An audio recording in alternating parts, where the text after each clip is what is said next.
Tata consumer के बारे में आपसे जरा व्यू जानना चाहेंगे। नंबर्स में प्रॉफिट तो 1.5 गुना हो गया है, लेकिन मार्जिन पर प्रेशर है। और अगर हम टाटा कंज्यूमर को अगर हम दिग्गज एफएमसीजी प्लेयर से अगर कंपेयर करेंगे, तो आपको भी लगता है क्या कि वैल्यूएशन थोड़े से अपर साइड पर है?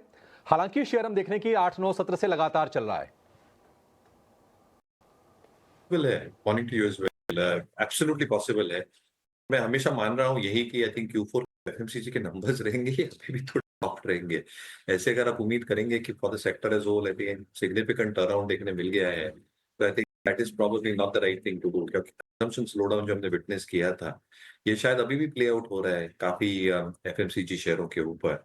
ऑब्वियसली एक्सपेक्टेशन जो आगे की है, क्योंकि बाजार फॉरवर्ड लुकिंग होते हैं, अगली तिमाही या अगले फर्स्ट हाफ या second half of the next financial year कैसे रह सकते हैं, आई थिंक वो रिलेटिवली बेहतर रह सकते हैं।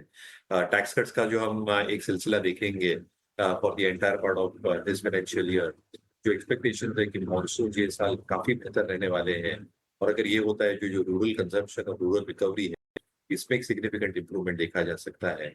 एफएमसीजी का 60% जो वॉल्यूम्स आते हैं वो रूरल मार्केट से आते हैं एंड सेमी अर्बन मार्केट्स, और इसलिए आई थिंक ये पहलू मार्केट के रिकवरी के लिए स्पेसिफिकली सेक्टर बहुत इंपॉर्टेंट रहता है। जहां तक इनका फूड्स बिजनेस है, मुझे लगता है I think they should show significant improvement going forward as well. Salt business should also have significant amount of volume traction.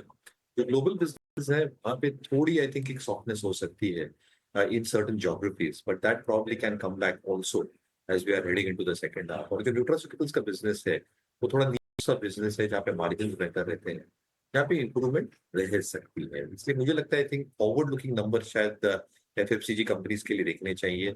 Large part of the pool यही एक्सपेक्ट कर रहा है कि थोड़ी सॉफ्टनेस जरूरी है तिमाही में देखी जाएगी, मैनेजमेंट कमेंट्री थोड़ी भी पॉजिटिव रहे रिस्पेक्टिव कंपनीज के लिए। स्टॉक्स मुझे लगता है आई थिंक स्टेबल रहेंगे और सेकंड हाफ में अच्छा रिकवर कर सकते हैं। तो मुझे लगता है आई थिंक ब्रिटानिया शायद सॉरी टाटा कंज्यूमर शायद ये कैटेगरी में पड़ता है जहाँ सेकंड हाफ रिकवरी शायद बेहतर रहने की। टाटा कंज्यूमर को लेकर ये व्यू टाटा ग्रुप की एक और कंपनी की भी नतीजा है और वो है रैलिस इंडिया। हालांकि नतीजे थोड़े से कमजोरी दिख रहे हैं, लेकिन शेयर लगातार तेजी में है और कल क्लोजिंग बहुत अच्छी देखी गया है। करीब 4% के गेंस रहे रैलिस में। घाटा रैलिस का थोड़ा सा और बढ़ गया है, 21 करोड़ से बढ़ के हो गया है 32 करोड़। और रेवेन्यू में यानी कि आय में 17.5% के आसपास की गिरावट है। कुणाल जी, आप जरा रैलिस पर व्यू दीजिए। 200 वाला शेयर ये लगातार तेजी के बाद अब 250 रुपए के ऊपर है। प्रॉफिट टेकिंग आती है, मान लीजिए यहां से अगर नतीजों के बाद क्या एग्जिट ले लें यहां से जिनको प्रॉफिट हो रहा हो? वेल नतीजे है तो कहीं ना कहीं वॉलेटिलिटी भी रहेगी। अगर मैं कहूँ कि पोजिशनल के लिए लिया था, शॉर्ट टर्म के लिए लिया था और बॉटम पे लिया था, तो यहाँ पे प्रॉफिट बुकिंग करके चलने की सलाह है। लेकिन अगर आपका medium term to long term का व्यू है तो मैं कहूँगा कि होल्ड करके रखिए, क्योंकि स्टॉक ने 246 के लेवल का ब्रेकआउट दिया है और लाइकली चांसेस है कि ऊपर में 275 और वो ब्रेक तो 310 तक के भी लेवल देखने को मिल सकते हैं। तो नजरिया यही है कि लिया पोजिशनल के लिए था तो बहुत ही बढ़िया लेवल है प्रॉफिट बुकिंग करने के लिए। बढ़िया है, प्रॉफिट टेकिंग आप कर सकते हैं, बढ़िया पैसे बन भी गए हैं।